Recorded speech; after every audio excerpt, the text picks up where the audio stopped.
So without further ado, we're going to get straight into the training. This training is meant to prepare all of us to effectively lead a great controversy outreach in our own church.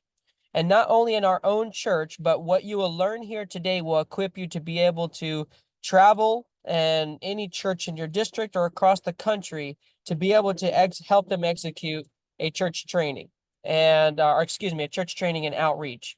So yeah, I hope that you got your notepad, take notes. I will have this PowerPoint presentation available right after the training today, and it will be recorded. So we'll send out the recording through email along with the PowerPoint. So I'm just going to go ahead and share my screen here. Go ahead and share my screen.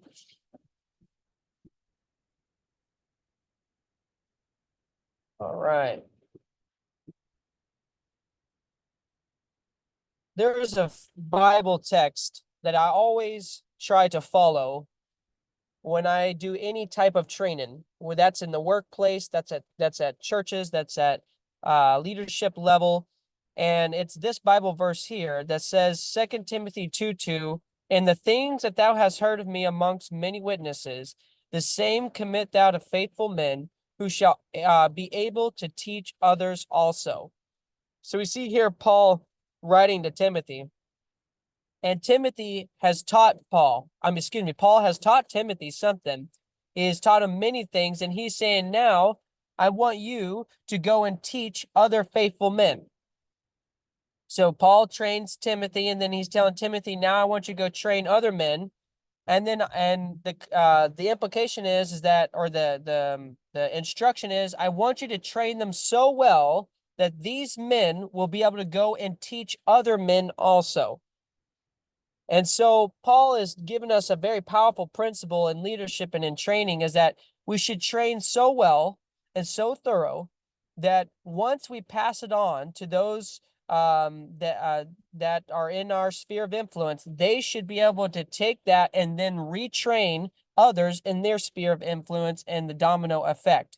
And so that's my hope and prayer for this training today, is that you would be able to take it, pass it to your church elders, your personal ministries leader, and that you would be able to take it beyond that when you move to different churches, or as you visit different churches in your work. So that's my goal here today in my prayer. So let's talk a little bit about preparing for this outreach. Now, most of you are here already because we have already discussed with you. You've already met with your board, and you have already placed your order, and you have either already received books or books are on the way. So most of you are not at the stage to where you still have to take this to the board. We usually will cover a segment on how to deal with the board, how to meet objections, and how to present the project effectively. But since most of you that are at this training have already passed that, we're gonna look over that, and we're gonna get into the nuts and bolts as far as, okay, the board has said yes, you've already placed your order, now what?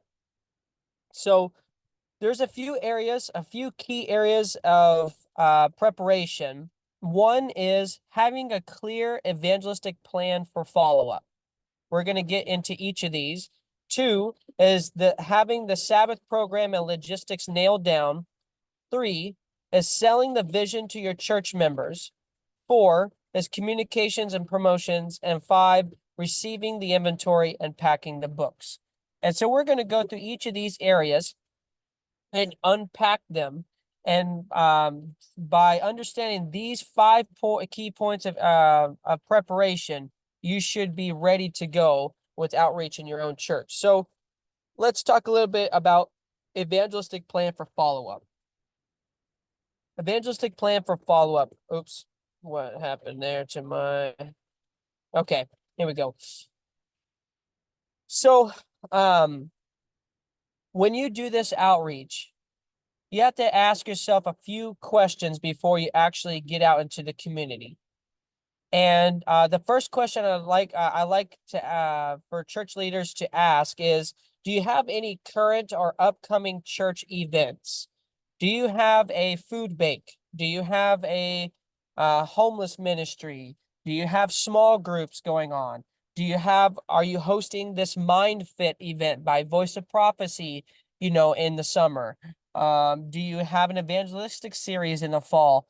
What is on your evangelistic calendar currently? And well, what is your church doing currently, and what's on your evangelistic calendar in the near future? And the reason why I suggest you start thinking about those things is because this project is not about leaving books at people's doors. It's not about mailing out. It's not about leaving books at people's doors with no contact, but it's about connecting with the community in a excuse me, in a real way and in a positive way, in hopes to build bridges for follow-up in the future. And so, um, ideally, every time you go out, it would be good to have some type of flyer that goes into your package advertising some current event or service that your church has and or an upcoming one. So this past Sabbath, we did an outreach here in Crowley, Texas. We distributed about 1,800 books in 2 hours. We had about 60 people go out. It was really powerful. We had about 15 Bible study contacts. And in every single packet, there was a flyer advertising the Health Expo. And the Health Expo was on Sunday, next Sunday, next Sunday, the 14th. And so when we went door to door, my main emphasis was not just the packet alone, but it was connecting the packet with the evangelistic event coming. So when I was at the door, I would say, "Hi, my name is Johnny. We're giving out free mental health resources to those in the community." I'd hand them the packet. I'd tell them about the mental health magazine that comes along with the Great Controversy. And then I would highlight how at the Health Expo, they're providing free mental health counseling for anyone who needs it, right? And so anyway, the main idea is that I want you guys to start spinning your wheels to think what can you combine with this outreach, so that way you're not just leaving books at someone's home, but leaving an invitation for them to fellowship with you, to enjoy your services, and to get to know you better, so that can lead to discipleship. And then once you have clear follow-up plans, or you have this event systematically set up with other events through the year, you need to have a team that is dedicated to follow up. I can't tell you how many times I have seen in ministry, when we do this work, we can get 29 Bible study contacts in one Sabbath. We can get 15 Bible study contacts in one Sabbath. But if there's no one to follow up, if there's no one to follow up in an ample time, these Bible studies almost mean nothing. And you already know how it is in the work. Bible working, if you get 100 Bible study contacts, maybe 30 will start the first lesson, and then it just kind of lessons and lessons and lessons as you get, as you progress. And so, but if you don't have someone following up right from the beginning as fast as possible, your leads are going to fall through the cracks, or they'll just turn cold and not be interested. So have someone that's dedicated to whatever methods of follow-up that you're setting in place. If it's Bible studies, great. Have someone in charge. When we were in, there's this little church in Roan community. They hadn't been doing evangelism for years. And they were kind of discouraged, an older church, 15 to 25 members, and we took them out for the first Sabbath. They got 29 Bible study contacts first Sabbath. And it's rural area of Tennessee. Everyone's got their own church, and it was just powerful. And so previously to that outreach, the church had a nominating committee and assigned a Bible interest coordinator. And because that was set in place, as soon as those interests came in, they were put into the system, and everyone was set in place to start following up. and they had amazing results going through, consistent results. This church, Crowley, that we were at yesterday, we've done basically a special event at their church every year for 3 years because ASI Southwest, which is a chapter of ASI, basically they would host at this church, and we would go there for the outreach. And every outreach that we had Bible studies. It was average 10 to 15 Bible studies. And the pastor was very, very, very intentional about following up. And they have powerful experiences. They have multiple baptisms in that church alone as a result. And yesterday, when we were at the church, I was looking at their Bible study form because we were using the same one to get, to register the new Bible studies when we're in the community. We, uh, I was looking at the spreadsheet and I could see that, I could see that the people's names from the church who were assigned to the contacts. And I was so impressed. We had the pastor there, we had some other church members, we had another pastor, we had another elder. And so they took it very serious and the fruit really showed. So praise God for that. So have people dedicated to follow up. And then also another question you'll have to ask yourself is, how often will I do this outreach? How often will we do this as a church? And we'll talk about some more models of how that can look like. But your church has to have that discussion going in, because you want to pitch the vision, and we're going to talk about that here in a minute. But you want to pitch the vision right from the beginning with your church members. And so that kind of gets them prepared for the full plan rather than not fully understanding. So those are some things that you guys will have to iron out. I would say the most success that I've seen when it comes down to this type of work is when churches are using it as a consistent way to get Bible study interest in the community, and as a consistent way to enhance their other evangelistic programs.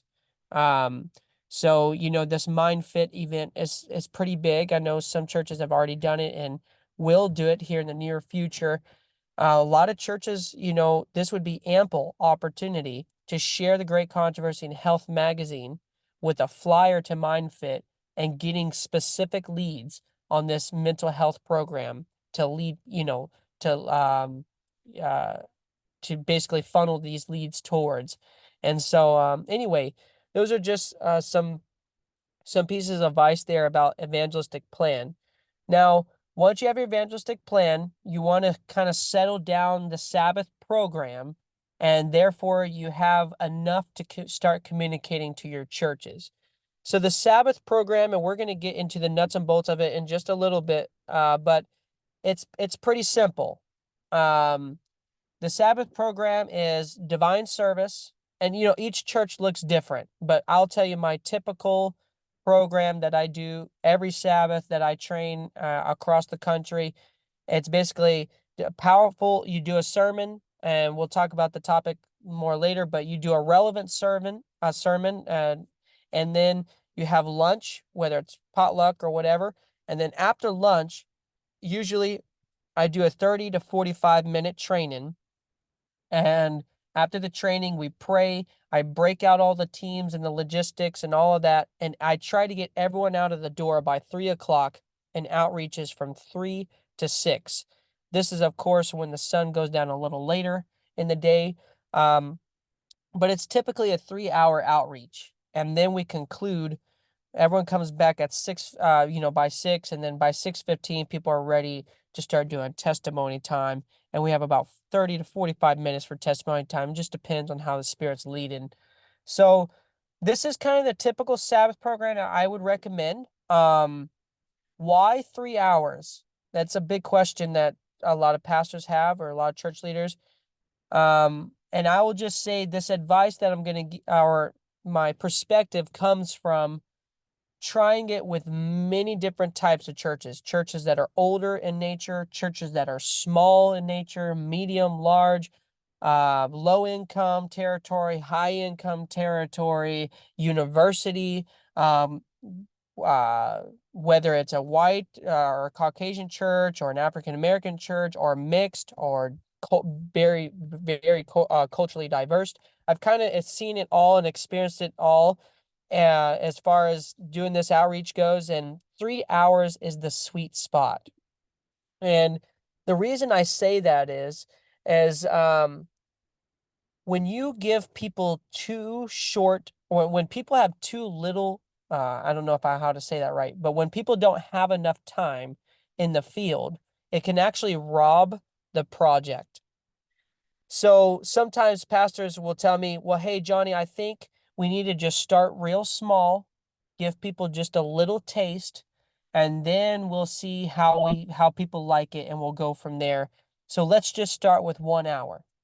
And I totally understand that that perspective, and I respect that perspective. But from my experience, since this is such a new thing for people, by the time you get them out of the door, by the time they get to their, they use the bathroom, they load their vehicles, by the time they get to their, territory and they get themselves oriented to how they want to, walk the streets and do the outreach, they've already wasted 15, 20, 25 minutes.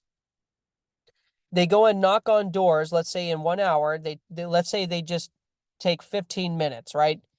They get there, they're getting out of their car, they have 45 minutes left.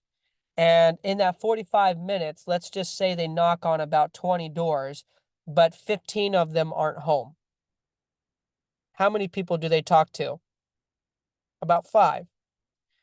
That means they only had about 5 chances to have really good experiences if those people were home. And not every person, when they're home, is going to be a Bible study, right? And so, you know, the 5 houses are done, and oh man, it's time to go back to the church. What happened in this church member's mind? What happened with all the other churches? Often what I find is that it's not enough time to give them enough room to get plenty of experiences. Plenty of experiences. You want your church members to be in the field long enough to experience as many divine appointments as they reasonably can. And when you know that not everyone's going to be home and that it's going to take time to get people, themselves oriented, it's better to err on the side of more field time than not enough. And I'm not saying that God can do powerful things in 1 hour. But I'm telling you, time and time again, I always ask the question, how many of you thought that the time was too short going out today? And this is at a 3-hour outreach. I often get hands raised at every church saying this was too short. Why? Because once they get that first door, it's like a rush of endorphins. It just overtakes the whole experience. People get so excited and they just want to knock as many doors as they can. They want to talk to as many people as they can. And so, friends, I would encourage you, try the 3-hour mark. Take them out for 3 hours. It doesn't matter if they're old. If they're too old and they can't handle 3 hours, they'll make that decision for themselves, But give a good time frame. Give a good time frame, and you will see the blessings. So, but that's just an advice. I would say just if your leadership team is not open to 3 hours, I would say never go for 1, always compromise for 2. So try to get as much field time as you can. And the more field time people have, the more experiences they can get. And the more experiences they get, the more happy they are and excited about continuing the project in the future. If they don't have enough field time, they may not get enough experiences and they may not be as excited about doing it again. So, anyway, and then the testimony time, you conclude, and, basically after you do the testimony time, I would conclude with a short debrief as far as, you know, hey, this was great. What are the plans for moving forward? And, anything like that. So we'll get into the specifics more here in a bit. So now, so you have set up your evangelistic plan. You're clear. Your leadership team is clear on the evangelistic plan. You have nailed down the Sabbath program. Now it's time to start selling the vision to your church members. This is so key. If your church members don't believe in the project, they won't show up. They won't show up. So, you as a leader, the responsibility is on you in a large way to do all that you can to influence your church members to want to participate. So that looks many different ways, but in simple, you have to always keep it before them. If you're going out April 20th or August 24th or whatever your outreach date may be, advertise it, put it in the bulletin, talk about it from the front, um, print out flyers, do all that you can to announce and to keep it people informed, put it in the bulletin so they can see it every week until it leads up into the event. Get people excited about it, and don't just announce it, but be intentional about educating your congregation. Whether that means I knew some churches that actually on I think it was Wednesday night prayer meeting, they started reading the Great Controversy. They said, "Hey, if we're going to distribute it, let's read it." And they wouldn't just read it; they would actually play the audio. No, they would play the summary video for each chapter that we have in the book, and then they would discuss. They would read the book during the week. They would play the chapter video, and then they would discuss what they learned through the week. And they said it was powerful. Whether it means doing Wednesday or Tuesday night prayer meetings about this, or intentionally preaching from the pulpit about this subject weeks leading up to the event, I'd encourage you to ask God to see how you can be intentional of selling the vision to your church members. So yes. And the Lord will give you ideas. The Lord will give you ideas. So that's selling the vision, getting your church members excited. Now, you will get inventory. Some of you here have already gotten your inventory. Some of you have already placed your orders but haven't received it. So when it comes down to your booklets, what's going to happen is you're going to get both the Great Controversy, or you're going to get three things: the Great Controversy, Health Magazine, and a doorknob bag. They're all going to be shipped to you together, but they're separated. They're in their own boxes. And so the church members, this is the blessing of the project, the church members will have to work together, co-labor together to put these packets together before the outreach even. Hold on, give me a second. There we go. Before the outreach even begins. And friends, I'm telling you, this is like the glue that seals people's commitment for outreach day. I can't tell you how many pastors and elders have come up to me and said, "Johnny, you see so-and-so?" I'm like, "Yeah." He said, "They have never come to an outreach since I've been here. I have never seen them get involved. But it was when we decided to pack the books, they decided that they would give it a try. And look, they're here today." I've had, and it's amazing, church members in the middle of testimony time stand up and say, "I just want to confess something. This church has been so divided for years, but it was when we packed these books together that I felt like we became a family again." It was powerful.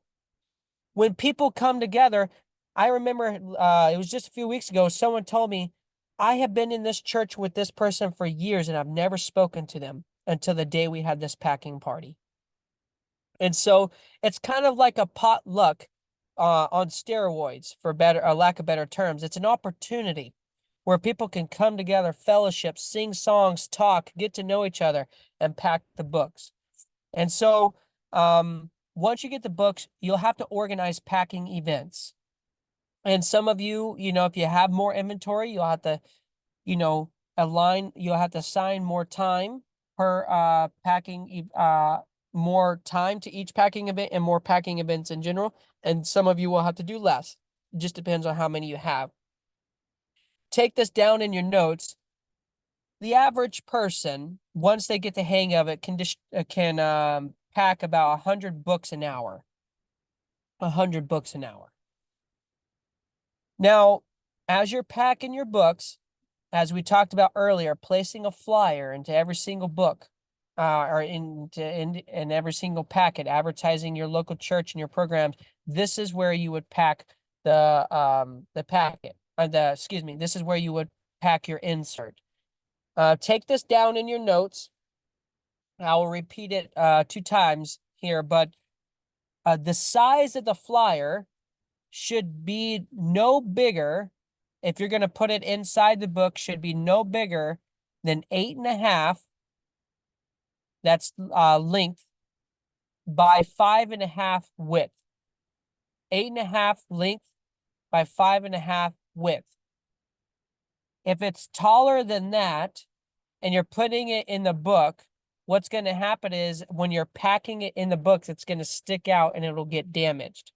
So you want your flyer to be either the same size or a little bit, I would recommend a little bit smaller than the book itself. And so that way it's crisp, it's clean, and it doesn't get damaged. So that's 8.5 by 5.5. Maybe Faith or someone from our team can just type that in the chat because I know it's super easy to forget. 8.5 by 5.5 for the insert size. And churches do different things with inserts. You know, they do, I've seen bookmarks, I've seen stamps, I've seen flyers, I've seen stickers, I've seen I already said bookmarks. So yeah, it just depends what you would like. And then each church is up, you know, they can decide if they want to put Bible study interest cards in there or if they want to put glow tracks in there. It's kind of up to you. I would just say err on the side of simplicity rather than too much. You know, sometimes when we give too much in one packet, kind of feel too heavy for people. But yeah. Okay. Now, once you pack the bags and you rebox them in the same boxes that they came in, have someone in charge to oversee inventory, making sure that the boxes are, you know, it's in an ideal world, it would be great if people could label the boxes with the inventory count in each one. These boxes, if packed correctly and without too much extra things in the bag itself, can fit 50. But depending on how thick your packet is, you might only be able to fit 45 or 48. It just depends. And so in order to keep track of your inventory, it does help if you mark each box with a Sharpie, you know, marking how many books are in each box. So just have someone that's on top of that. And then it would be good to have someone at the end of the day, at the end of the outreach, that gets a general count of how much was distributed. You know, yesterday, when we're at Crowley, I went and counted all the boxes and so on. And after the outreach, I saw how many boxes were left, and I was able to get a rough estimate. So, wow, we distributed about 1,800 books in just one Sabbath. And when you go to testimony time, or when next Sabbath, when you go to the pulpit, it's an amazing experience to be able to share. Wow, in one Sabbath with only 10 people, we distributed between 500 to 1,000, 500 books. It was just amazing, And so, anyway, I would encourage you guys to consider those things as you're packing the books. And I wish I had some videos to share with you in regards to the packing setup, but there's a different ways you could set up, right? So you will have 3 different items. Initially, you'll have your book, your magazine, and your bags. And so usually I set up tables, and let's just put in your mind's eye, there's a table. I like to have the box of the great controversies and the magazines right next to each other. And so as soon as you as soon as you get the book, you pair it with the magazine. And then next, I like to have the flyer. You put the flyer inside inside the book, and then you pass it off to the next person who will bag everything. And so typically you'll have some people just putting all the information together, and then some people only bagging, and then some people putting bags into boxes and loading and labeling the boxes and putting the boxes to the side. The biggest bottleneck is always bagging. It just takes a little bit more time and technique once you get used to it. I do have a training video on how to pack the books properly. I have a lot of calls sometimes that come in and say, "Hey, I think your bags are too tight and this and that." And it's just a matter of how you pack them. So I'll show you where to find that video here in just a bit. But so yeah, so that's packing your books, and you guys will get the hang of it. As soon as you got it, you'll get it. So that's that. Now let's talk a little bit now about territory management. We wouldn't be able to systematically run this project without organized territory management. And I just want to walk through with each and every one of you the principles of territory management, different ways you can approach things, and depending on your goals, how you can approach your territory. So, with that being said, let me just move here. So let's talk about choosing your territory. You have your church, but we all know that each church is different. And some churches are Hispanic. Let's just say a Hispanic church, and their main focus is targeting the Hispanic community. So even though that, yes, it would be easy for the first outreach to do every book in their surrounding community, some church members might feel a little bit more comfortable for the first time going into a community that is as Spanish, and they would know, or that predominantly speaks Spanish, and the church leaders would know, okay, we need to go to that territory. So if you have this type of circumstance with your church, then that will kind of shape where you're trying to target, and how you target your community, right? And so, it depends on your goals. If let's just say your particular outreach event is on Mind Fit, right? And it's this mental health thing, and you're targeting lower income households for this particular, event, and you want to capture leads for this particular event, then you as a leader would be able to look at the territory and say, okay, with this in mind, we should start targeting this neighborhood or these blocks, or this part of of our territory first. And so there's just these factors that will come into play as you approach your territory, and they're all valid. It just depends on what's going on in your church. Now, if your church doesn't have any particular circumstances, and your goal is to put one book in every home in your community, and you don't really have an exact plan to say, hey, I need to go here first and then here and then here, but you're just saying, hey, yeah, we'll just start we'll just start closest to the church. Excuse me, we'll just start wherever we can, and then we'll build from there. Then I'd recommend, for the first outreach, as a rule of thumb, I always like to do territory closest to the church. And the reason being is because your church members, as I mentioned earlier, are already gonna have some delay. It's their first time going out, they're gonna have a hard time maybe understanding the directions, or knowing where to park their car, and maybe they forgot their backpack, and so they're having to reload all the time. And so, in order to save time in the field, I like, for the very first outreach, to send them to the closest territory to the church. And so that way they're out the door faster, they're to their community faster, and it kind of makes up time for, any of their boo-boos and stuff, getting going. And then they can stay in the field as long as they can until they have to come back to the church, and so on. So that's how I typically do it.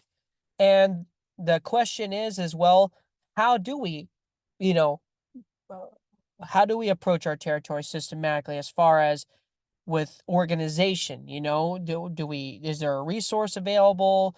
How can we keep track of our territory and things like that? And that's where, let me go here.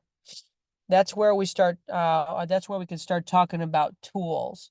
Now, Streams of Light has been blessed to be able to provide a service for churches. We are still fine tuning everything. We have missed a church here and there because we're still working on our directory of Adventist churches across the NAD. But as far as our knowledge is concerned, we have tried to create outreach maps for every single church in the division. And this is what the outreach maps look like. I'll give you some real examples here. We'll look at some folders and so on. But here you'll see there's a few things. This is the Santa Cruz Seventh-day Adventist Church. Each map will advertise a church name, and then it'll tell you how many houses are in this particular map of this church territory. It'll tell you the population of people living in the map, in the territory. It'll tell you how far it is away from the church, and it'll tell you a suggested starting address. So people who are directionally challenged, even though that they may be locals, may say, well, where do you want me to go? Right? Or how do I find this? And so you can say, hey, usually I'll tell them type in the street name on their, GPS. But if they have a hard time with that, you could say, hey, you see this green dot? Oh, yeah. If you type in this address on your GPS, that's where it's going to take you. And that will help you to know to get a general bearings of where you're at and how you can start, right? So each church will have multiple of these maps that make up their complete territory. And I'm going to show you all that practically here, but it's an amazing resource that God has allowed us to be able to work on and to provide. And we're still fine tuning it. And so we'll talk about that here in a minute but this is our number one tool that we would recommend, and it's free for each and every one of you. And the question is, well, how do I access this, right? So let's just go to, oh, you know what? My computer is running low. Give me 1 second. I'm going to go put it on the charger. But as I'm walking, we're going to go to streamsoflight.net. Many of you know the website. So, of course, that's our website. So when you go to streamsoflight.net, there's this tab that says, excuse me, training and resources. When you click training and resources, it's going to say there's church training resources in Spanish, outreach maps, and daily devotional. And here you want to click outreach maps. So you click outreach maps, and here is a landing page. This landing page will have all the information that you need that I will train you on in this segment, have all the information that you need to remind you, right? At the very top, it says access maps, and you can go through there. But if you scroll down, it'll go through all of the resources and the FAQ and everything like that. And so this, if you click access maps from here, it's going to take you to a Google Drive folder. And this Google Drive folder, you will have all the different unions listed. So let's just say you're in the Lake Union. If you click Lake Union, let's just say you're in I'm going to pick on Michigan. You're the Michigan Conference. Then you would find your church. I'm going to pick on the Lansing Seventh-day Adventist Church here. So you would scroll down until you find your church. And I'm going to click Lansing. And then you're going to see 3 things in each church folder. You're going to have Google Earth, support files, and outreach maps. Outreach maps, you click there, and it's going to give you a full folder of all the maps for your territory. And as you can see here, this church has quite a bit of maps, and it's a blessing. The houses, population, and as I mentioned earlier, how far it is from the church. Now, notice how each map is numbered: 1, 2, 3, 4, 5, 6, 7, 8. There's some skipped because they have already completed some maps, and it's actually they put in the complete file. But when you go to so that's just the maps. Now the question is, well, where is this map like in relation to my church? I see the address and I see how far it is, but it's kind of hard to know where this is just by looking at it. And so you as a church leader will have access to a Google Earth file. So you just go to Google Earth, this folder here that's within in your church folder, and you just download this, okay? And this is just phenomenal. I mean, the gentleman who has been doing all these maps is a volunteer for Streams of Light. And he's not only doing North America, he's working on Canada, he's working on Europe. And it's just amazing to see how the Lord is using him. So now that you've downloaded the file, you want to go to earth.google.com.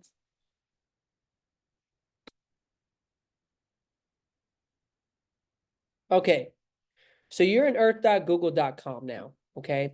Now, you just want to go to new. Sorry, my son's being happy here. You want to click new, local KML file, import. You just import that file that you downloaded and look at this. Here you go. Here is all the church territory. And to locate your church, you can just type it up here in the search bar. I'm going to put Lansing SDA Church. And it's going to locate the church. And I'll just click Save to Project. Okay. Now, here's the church. Now, notice oops. Let me type that in again. Okay. Here we go. Okay. So notice map 1 is here, 2, 3, 4. All of these red outlines and the numbers correspond with the number that's on your actual maps in your maps folder, okay? So G1, that's map number 1. When you go back to your Google Earth, your Google Drive file, map 1 is right here. That is exactly correspondent with your Google Earth file. So when you're looking at systematically approaching your territory, you can say, okay, well, if you're a Hispanic church and you say, yes, I want to reach every home in my community, but I want to start my church members in the Hispanic portion first, and you say, I know that this part of Lansing, let's just pretend, is predominantly Hispanic. So for the first outreach, I'm going to give them I'm going to assign map 6, 18, 20, 21, 14, and so on, right? So this is the blessing of having this resource. And so this is the number one way that I'd recommend that you would prepare your logistics for the Sabbath outreach. And so this is just a part of it. Finding your church folder, getting your Google Earth file, getting your hands on the tools and resources that we have. And then there's a second phase to preparing the logistics, okay? So, and we're going to have questions here at the end. So if you have any questions, just say them. I know I'm going through a lot of content.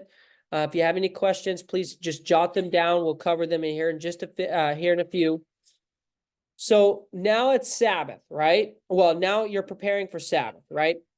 And you have your outreach maps. Oh, you know what? Let me just, I'll share you guys this other resource before I talk about that. So in the case that Streams of Light, our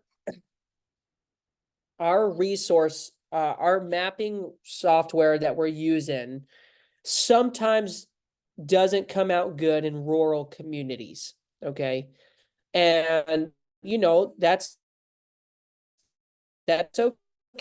okay. We're trying to prove it is just kind of hard, you know, in rural streets.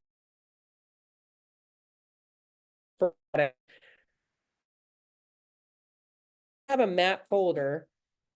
That's totally okay. They're in my maps into Google, and you're going to be able to work with the program to where you can. It's basically you're looking from a Google Earth perspective all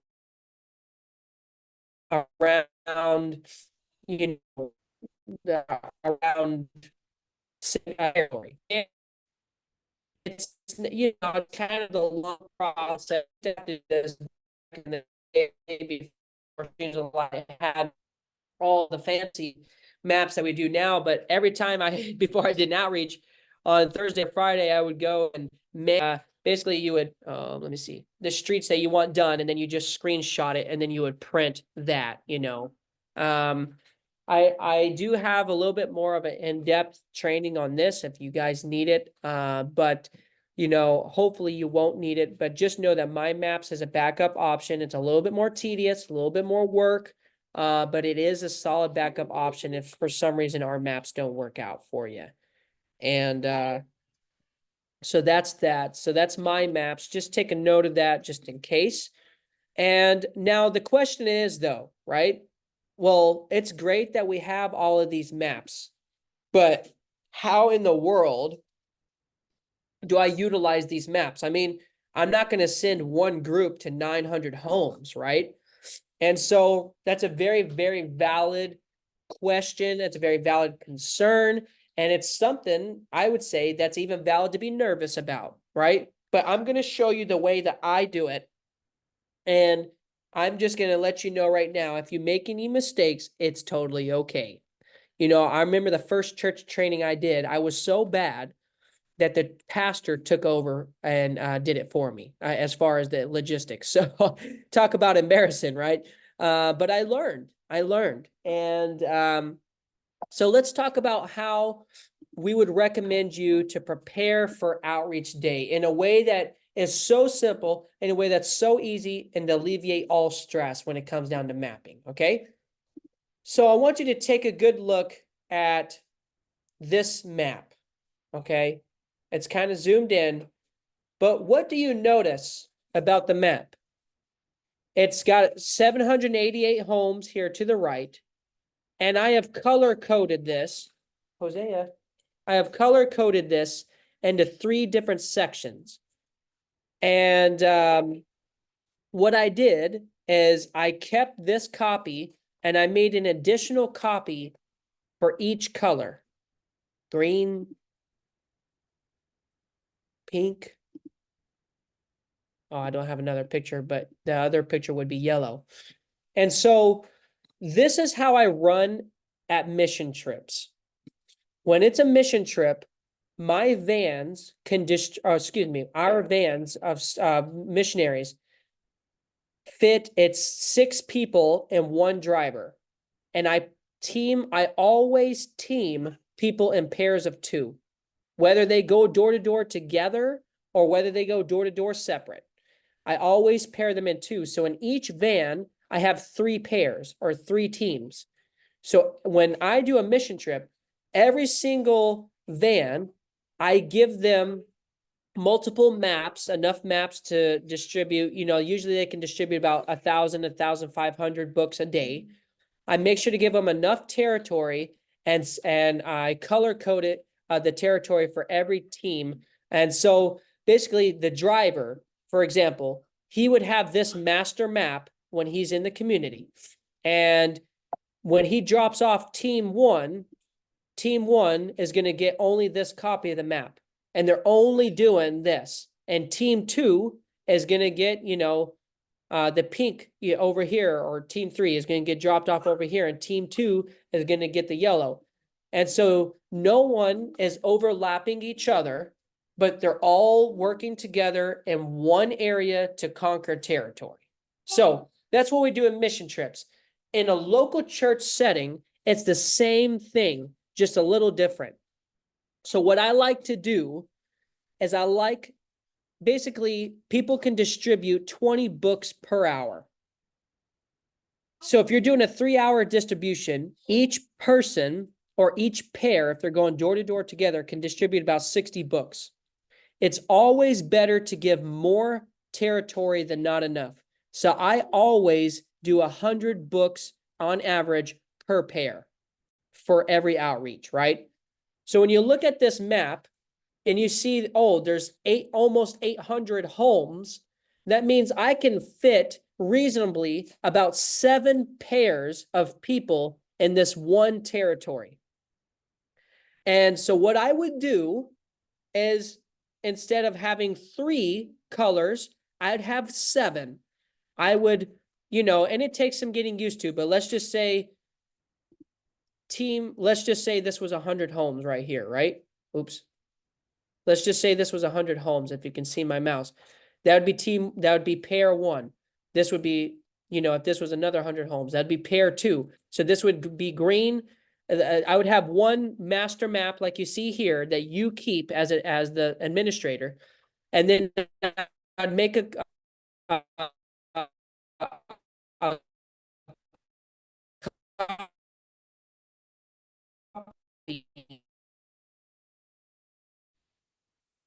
Johnny, you're breaking up a lot. this one color,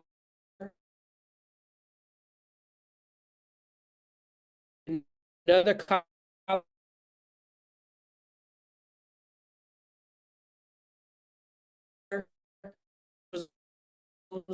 right, copy other homes. Oh, that's not. Hear me now? Yeah, hear me? Yes. Yeah, we can hear you, bro.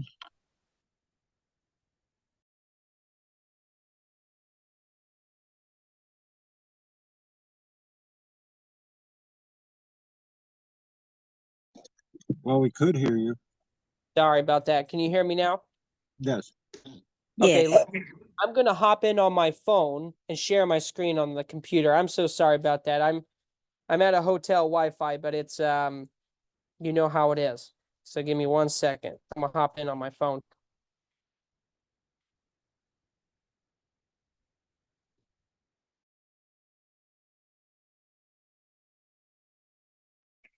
Friends, while he's doing that, go ahead and put what geographic area in the United States you represent, and we'll just have a moment of sharing while we wait for Johnny to join in.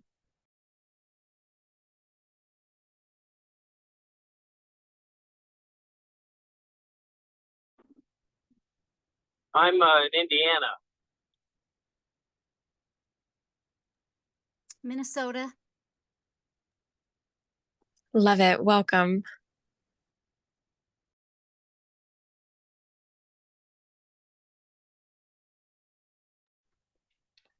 New York. Iowa. No, Illinois. I'm in Tennessee.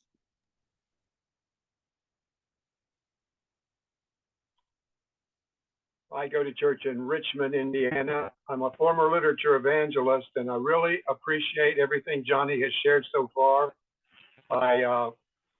Having done a lot of group canvases and things, I'd just like to say that the leaders, when you have this territory, after you've mapped it out, I would just recommend that you have your people go before the day of the event. Drive through the streets and pray for them. I think that when we prayed before we went in, we were really blessed. Thank you. Amen. Amen. Thank you. That's a blessed piece of advice there, Pastor. And absolutely, we need to pray for our territories and do prayer walks and through them and claim that territory as ours. So sorry about that, everybody. I'll do a quick recap. So basically, I was mentioning, you could do about each person or pair can distribute about 20 books an hour when going door to door. And I always assign for a 3-hour outreach more territory than needed. So I do 100 books per pair. I always send people out in pairs. It just makes things easier. So I would do 100 books per pair. And so when you're looking at a map, right, this map has 788 houses. I would put about 7 pairs here. And let's just pretend here that this one circle of this one street is 100 homes. What I would do is I would make this master map. I would have one map that has all of the colors on it. And what I would do is make multiple copies. And so if this was 100 homes, I'd make one copy and that would be green. And then that would be, for one pair or team one. And if this was another 100 homes, I'd make another copy. I would color it orange. That's team 2. Here, if this is another 100 homes, I'd copy it and color it. That's team 3. I'd color it red or whatever, and so on. And I would do that until I had about 7 pairs, or some are a little hard to break down, so you might do 6. Let's just say 6 or 7. Just depends on how the streets flow and so on. But you want to give people at least 100 homes or so when you're distributing the maps, and it kind of just makes things easy. So when you're on outreach day, right, you will have all these packets of maps. So you print this map out and you have a stack. This is one stack of maps. You have your top map, which has all the colors. It has all 6 or 7 teams that you have, and it's all color coded. And then you have paper clipped to it a copy of each zone that's highlighted for these pairs, right? And you do that with all the other maps that you have. And I like to look at, hey, how many church members do we have on an average Sabbath? And I think, okay, well, if you have 40 people that are an average Sabbath, maybe if we're blessed, we'll get 20 to go out. Always make extra territory. If you have 20 people coming, let's just say that's 10 pairs. You need to have at least 10 sections of homes prepared and set apart for your church members, but always make more. I try to make double than what I expect. So that way, if anyone, and if the church surprises us and we have 30 people come up, I need to make sure I have enough maps to accommodate for that. And you as a leader, it's always better to be extra prepared than not enough. And so on outreach day, it's super simple. Once you break down your colors and your zones are all separated and you have all your copies and everything's ready to go, you have enough territory, it is so easy from there. It's literally as simple, because okay, hey, if they're going out for 3 hours, they should only distribute about 60 or so books. I've given them enough. I will give each pair enough territory. And then you tell them, okay, if you're going to give them, enough for 100 homes and the boxes have 50 books, then you just give 2 boxes per pair. And if there's some people in your church that are going to be so comfortable that they'll go door to door on their own. Even if they have a partner, they'll kind of split up. If they are comfortable on their own, then you just give 2 boxes per person. But most likely, it's going to be 2 boxes per pair. And I always just tell people, find your team, and then right after you train and you pray, it's as literally as simple as, okay, who has their partner? Okay, I do. Come up here, get your map. I just give them one colored section, tell them to get their books, and they hit the streets. And they know exactly what they're doing. I know where they are. And when the next person comes, okay, I give them the next copy, and the next copy, and the next copy, and the next copy. It's that easy. And then when you have someone who comes up and says, hey, I have 4 in my group, no problem. Since your territory is ran so tight and they're so close to each other, even if they're in the same family, if it's a group of 4, you can say, okay, you can look through your maps real quick and you can say, okay, here's one map for part of your team that will cover these 2 streets. And then here's another map for your other team members that will cover these streets. It's that simple. So friends, this is the method I use when it comes down to, I'm talking about groups of 3. I've done it between 10 church members all the way up to nearly 300. And this is the most efficient way that I've seen it. So it'll take some time, getting used to knowing on average how do I know that there's 100 homes in this section? You know what I mean? And one thing that I do that kind of helps me is if I have any doubts about how many homes are in a section, I'll just go right back to Google Earth and I will do a little bit of a count. It can be a little tedious, but once you get the hang of it, you'll know off the top of your head, like, oh, okay, yeah, no problem.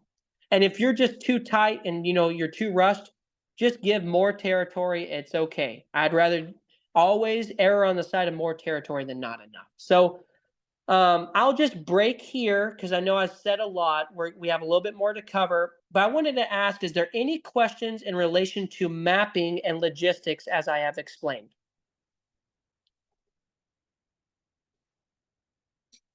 Johnny, when Yes. you assign maps to people, to groups, do you indicate so that you know who you've given what particular map to? Do you write the names down? That's a very, very good question, Pat. So there's a few ways to approach it. Just because when I come in, I don't know the church members and, I'm only there for a Sabbath. I never make that step to, to say, to collect that information from the beginning or try to do it from the beginning. However, I have seen many times when church members come back, they ask us, hey, can I just keep my map? And can I just, continue working on it? And so there's a few ways to go about it. I would say yes, Pat. It's good for us to ask the church members to write their names on the back of the map if they did the outreach for the first time, and they can label it, the date. And if they want to keep the map, we can talk about that. Then if they do keep it, then we'll know that it's in their possession. But if they don't keep it and we get it back and we use it for someone else the next outreach, we can know who left off just in case we have any questions. So yeah, that's good. And I forgot to mention, when church members come back from the outreach, we have to make sure they mark their maps. We'll talk more about it later, but we want to make sure we're accurately keeping record of who was where, and knowing who went to that map last would help us to keep that information accurate if we have any questions. Johnny, I have a question. When we went in Detroit, there was an app that we would plug in the addresses that we covered. Are we still doing that? Yeah, that's a good question. We're not quite ready with that yet, so we're kind of relying on this method for now until we can get that all settled. Okay. And does somebody else did you say that the leader will have a copy of each map, like, so that if you need to make more copies or anything like that, like somebody loses their map or it tears up, because I know ours was in rough condition. Is there somebody else that will have a backup? You're not just giving, the leader's not just giving that one set of maps and That's right. trusting. That's right. So the leader ideally should always keep what I call the master map, which has all of the colored zones highlighted and is the master copy. And then after the end of each outreach, every person should turn in their map unless they are explicitly allowed to keep it, express interest to keep it and work on it through the week. They would turn in their map with it marked, and then the leader would properly file all the maps accordingly for the next outreach. Okay, thank you. The other thought I had was, when you do the prayer walk, it would be a nice thing to have the maps so that you can kind of do a practice run. I'm very directionally challenged. I don't have an inner GPS like some people do, so I get nervous about using maps. And so I'm wondering if that wouldn't be an option also, to do it, run through the map twice, when you're doing like a prayer walk, and then get acquainted with your street, pray for it. Just a suggestion, and also, just an idea, to get people more acquainted and more comfortable with their areas. Yeah, this is very good. I'm approaching this from, my circumstances that I'm in a different church every Sabbath, and I don't know the community, I don't know the people. So usually I approach this from on Sabbath is the first time that everyone gets everything, and but if churches actually have the time and they have everything ironed out, I love the idea, even the Sabbath before, of assigning the maps to the people that you know that will come, Mhm. and doing a prayer walk intentionally, perhaps the Sabbath before, or something like that. So, or if it doesn't need to be that detailed, we could just have people taken to the general big areas and not to the specific zones, and of like, because we might not know who's going to be exactly where, but taking them to the general area of the map and having them pray could be beneficial. But yeah, this is a great idea. I have a question. The Please. bags you have, are you saying that you just want the folks that are going door to door to leave them with people that they talk to, or is the bag to leave it when someone's not home, you hang it on their door? That's a good question. That's a good question. So when people aren't home, we do recommend that we leave the book there, and the book in itself will have that information of who it came from. So usually it's received pretty well when we leave it at the door. We had a baptism of a lady who she wasn't home. We left the book. She had been studying about the Sabbath and read the first few chapters, found the church information in the flyer, called the church, got linked up, and now is baptized. And so it's yeah, we can. I recommend leaving the book at the door if no one answers. So, well, this is good. So, friends, I just want to zoom forward a little bit more. So that's mapping logistics, and then let's talk about executing the outreach in the last few minutes that we have. So we talked about the Sabbath program already. You have a power-packed sermon. I would recommend that you preach on the great controversy. You can preach about the three angels' messages. You can preach about Revelation 18 and the latter rain, the importance of literature work, something that's related to the outreach, something that's specifically appealing for them to join in the afternoon outreach. Preach your heart out, try to convince them. And then after lunch, it's going to be time for training. Now, sorry about that. After lunch, it's time for training. And I actually have ready-made PowerPoints and videos for each and every one of you to be able to use. And so basically, we train people on a few things. One is just simply how to distribute the book in a winsome way. That's just how to deliver the book. That's just step one. And then step two is how to pray with people at the door. And then step three is how to get Bible study interests. That's the very baseline training. And then after you do the baseline training and you do your first outreach, we have advanced training resources that you can use. That's on our website. But I want to show you where you can access the basic training, both PowerPoint and the video. So if you go to streamsoflight.net, here, streamsoflight.net, I showed you a tab earlier that said training resources. So you'll go, it's training and resources. You go here and then you go to church training resources. This training I can usually do in about 30 to 45 minutes, including Q&A and everything like that. It's not really a heavy training. It's more about, getting people to just understand the basics and then getting them, their questions answered. So if you scroll down in training resources, here's my basic training PowerPoint. All you got to do is click view. It will take you to, it's like the Google version of PowerPoint. I don't use this software. All you have to do is just download it from here, and you can use it in PowerPoint or Keynote, whatever you like to use. And you can change things, on your end. You can say, hey, I'll remove this slide, or hey, I won't cover this. It's just there as a reference for you. So that's the actual PowerPoint. And then the content of how we actually train. Right now we have, if you scroll down to training videos, I have the basic training, how to distribute the great controversy. It's right here on video. It's about 10 to 15 minutes. I'd encourage you to watch it as a church leader before Sabbath. Watch it once or twice, kind of get it down. it's a really simple training. Some pastors are more confident to just, do the training on the with the PowerPoint on Sabbath.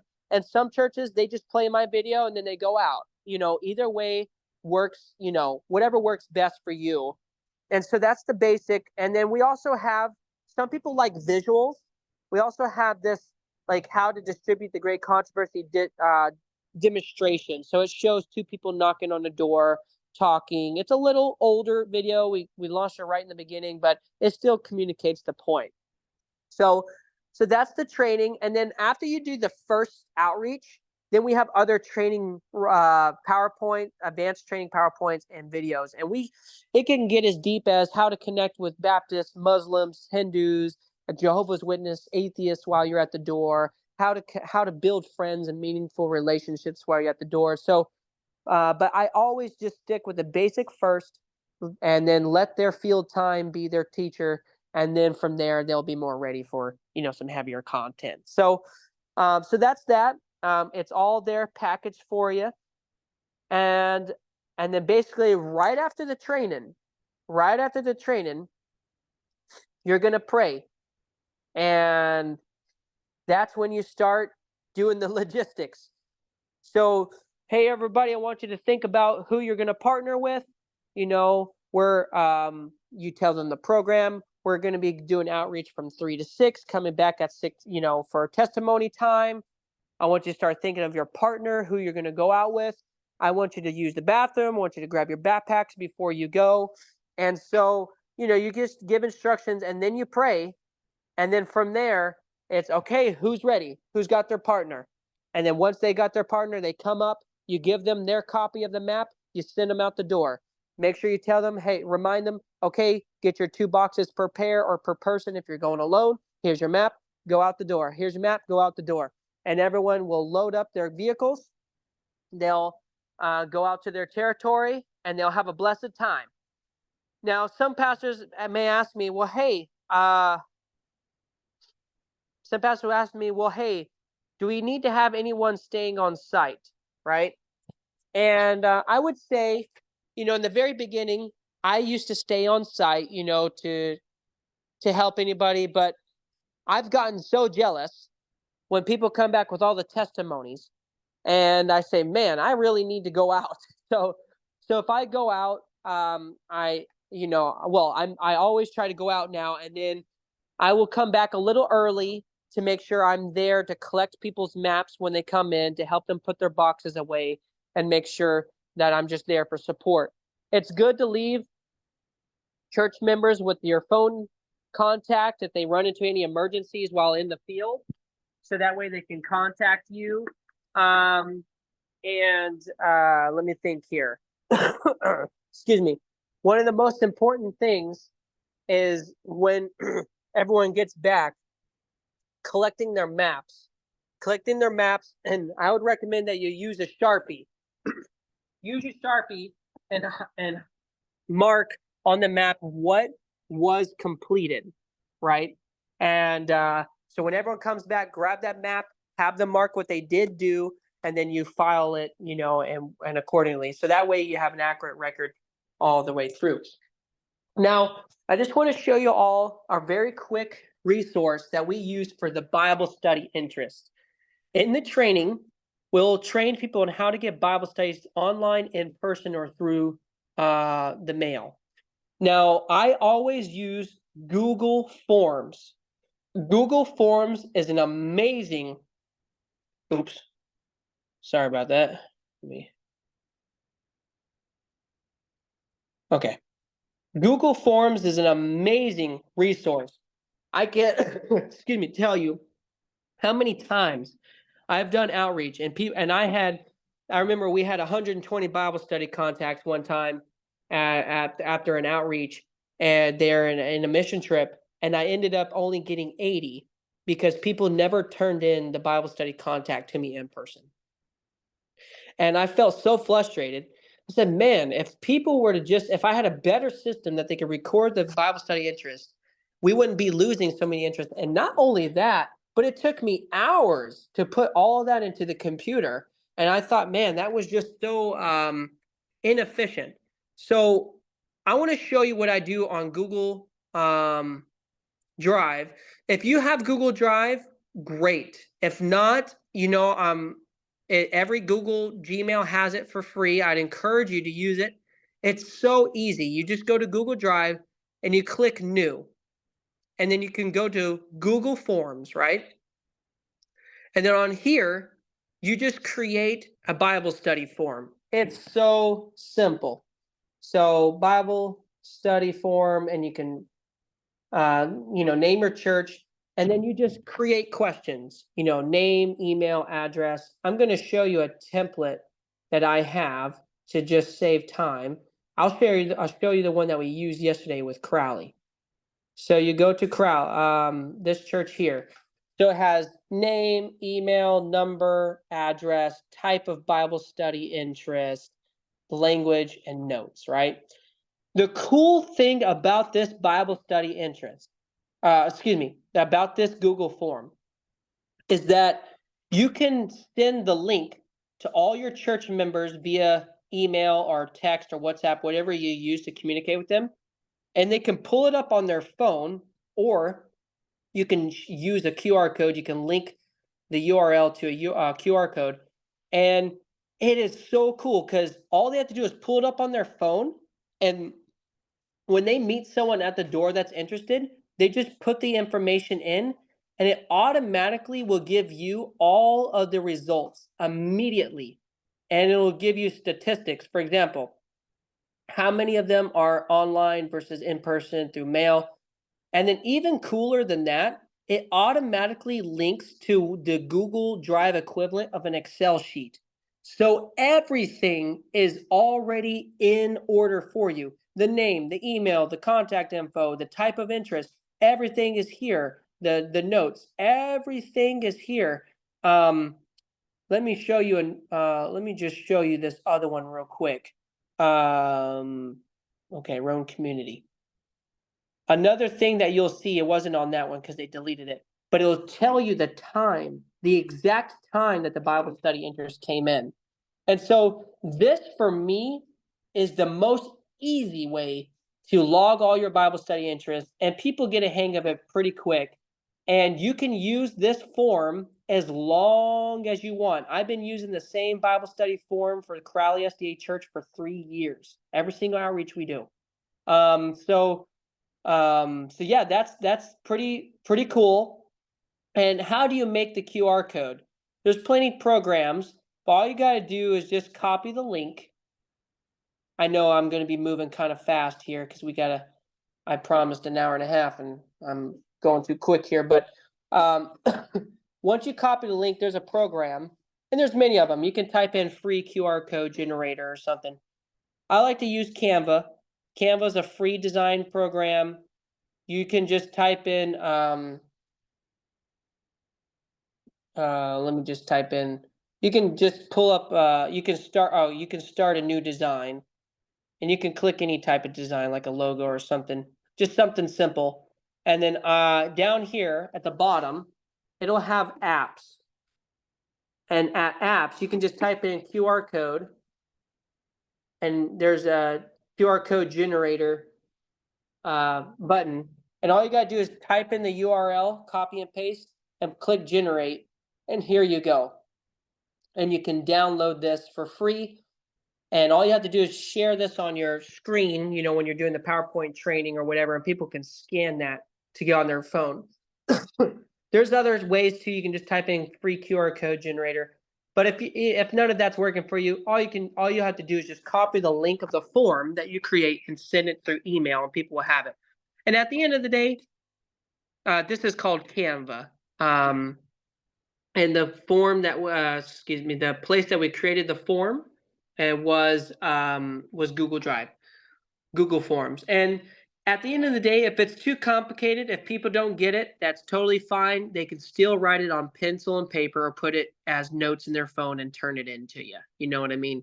But that's one way that I capitalize on Bible study interest. And last year we did this in Detroit. We had like 480 Bible study contacts, and it was already there for me. I was like, wow, praise God. Praise God. So you have done your training. everyone's out the door, everyone's in the field, and now the Lord just does what he does. And it's time for the testimonies. Let me just pass all that. Kind of talked about these already. Okay, it's time for testimonies. Testimony time is the bread and butter. And I'm going to admit to you, my biggest fear every time I do outreach is that we won't have cool testimonies. But I have been all around the country, different circumstances, as I mentioned earlier. I have never gone on an outreach, I've never done an outreach with the church, and I've never had cool testimonies. Not me. I don't often get cool testimonies, but the church members, I've never have gone and I've never heard cool testimonies. So when you get back and you collect the maps and everyone's happy, basically, between 6:15 to 7, or it's just as long as the Lord kind of, as you'll see it naturally fading in or fading out, excuse me. I would start with the hymn, and then I kind of lay out some ground rules. I like to tell church members, like, hey, this is the purpose of this meeting is to edify God and edify each other. So let's just share the good things that happen. We don't like it. I'd like to control any negativity. I don't like, sometimes people don't have a good day or two, but we don't want to capitalize on that. Let's focus on the positives. And if you have a big church group, it's pretty wise to encourage people to kind of cut the fat. In other words, get to the point of their testimony. Don't share a long 5 or 6 minute testimony if it's unnecessary. Just kind of share, the most meaningful part. And other than that, it's just leading the conversation. You do hymns, you communicate the rules, and you say, hey, okay, who's got a testimony? And then some people will come up, or you'll just pass the mic around, and then you just kind of moderate as you go through. And then from there, once the stories kind of die down and you see that, okay, it's time to wrap up, then from there you have your closing remarks. Let's talk. You talk about the plan moving forward, the opportunities moving forward.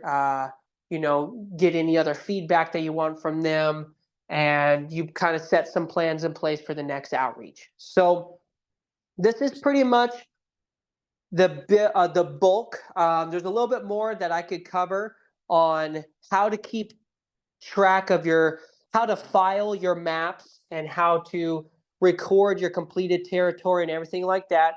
On our website, under the Outreach Map tab, there's training resources there on how to keep track of your completed work, your completed territory and stuff like that. I'd encourage you, go check those things out. And we're constantly trying to improve and give more and more training resources to our website. So I hope that this was beneficial for all of you. We'll take some more time here for people who have any questions. But this is pretty much the big picture. Don't overthink it. I think the biggest components to make sure you're prepared is just selling the vision to the church, making sure your books are packed, making sure your maps are ready, and just being prayerful along the way. And with all those things in mind, the Lord's going to bless your outreach efforts. So let's take some time for a Q&A. Does anybody have any questions?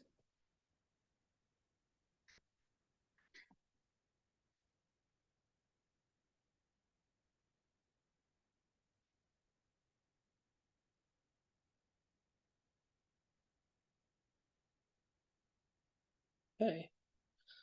Yeah, if you have any questions, let me just see. I don't see anybody raising their hand. Yeah, if you have any questions, you can ask now. If not, this has been a blessing. Keeping this project going and reaching that goal of one book in every home is important. And as you do that debrief with your church there after the outreach, there's a few ways that you can, let me just show here. There's a few ways they can kind of keep this model going. And I see that you have your hand here, Jesus. Let me just touch on this, and I'll take your hand. So there's a few different ways to keep this model going. I mean, this outreach going. There's the ABCD model where basically you have different people that are assigned. They sign up to do a different Sabbath each month, and then basically you have outreach every single Sabbath, but each group only goes out once a month. And so it's an amazing model. It's the most successful model I've seen as far as consistent Bible studies, consistent outreach. And so the first Sabbath of the month, you have group A going, and the second Sabbath, group B. No one's getting burned out, but you have consistent outreach efforts. Option two, some people do it twice a month.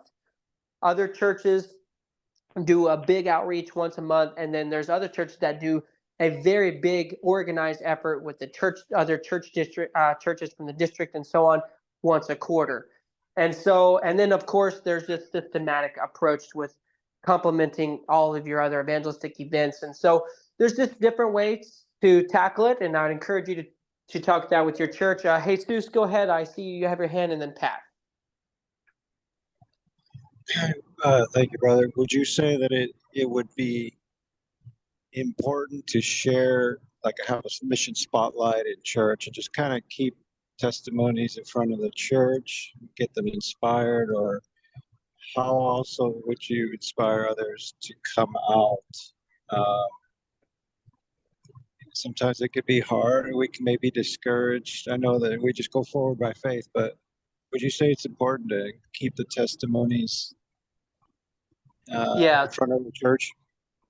that's a very good question, Jesus. So there's a few ways to recruit church members and to keep the church members that are doing the outreach. One, I say the most effective method, as you have mentioned it, is having your best testimonies that are shared during the testimony time after outreach shared on during Sabbath divine service, so people can actually hear and God can work on their hearts that holy jealousy, to have these type of experiences. So that's one. And then two, consistently educating, inspiring people to get involved by showing them the reason behind the Bible and spirit of prophecy.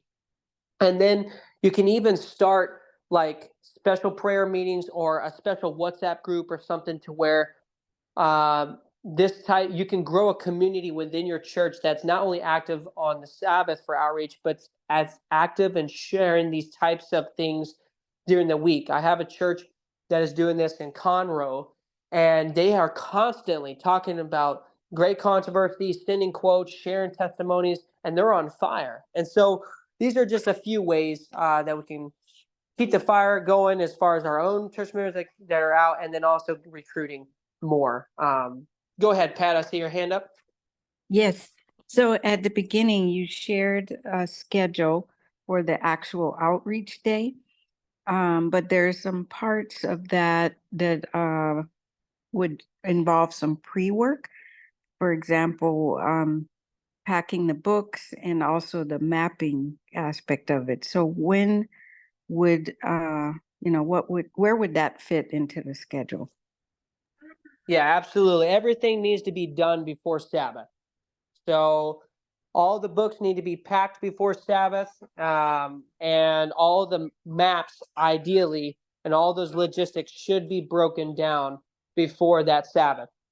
I'm not as fortunate to have as much time on my hands, so usually I'm scrambling on Friday and even Sabbath morning, unfortunately, sometimes, to have maps prepared. But for the most part, yes, both of these elements should be done before Sabbath. Your training material, you should be already prepped and know what you're talking, or have everything lined up to be able to share the video. And the sermon, of course, should be prepped. So everything ideally should be ready before Sabbath.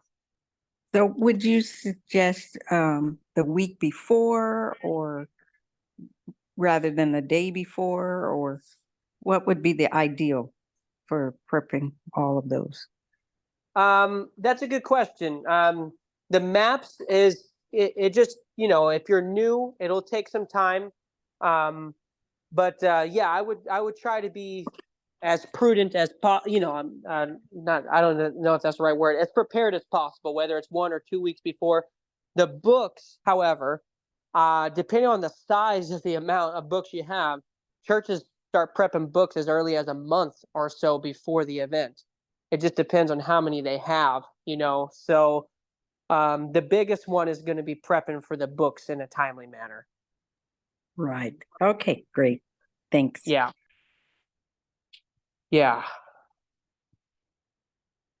It's a great John, question.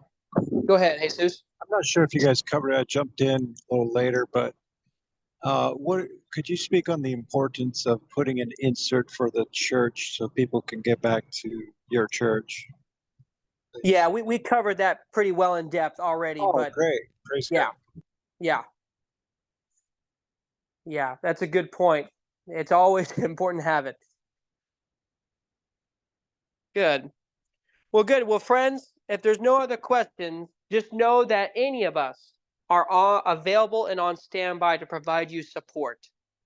This training is meant to help you and to get you your feet, ready to be launched. But at the same time, we're here for you, and I want you to believe that in through Christ, you can do this. Streams of Light, we don't see ourselves as the muscle of this operation because we're such a small team. All of you are the muscle because you make up the majority. And so the more you can exercise your faith in God and utilize the resources we have given in you, the better it will be for the long-term success of this mission of one book in every home. So I would encourage you, just take the bull by the horns. You might make some mistakes, but at the end of the day, you're going to grow more and more, and you'll end up training multiple churches across your district and beyond. I truly believe it.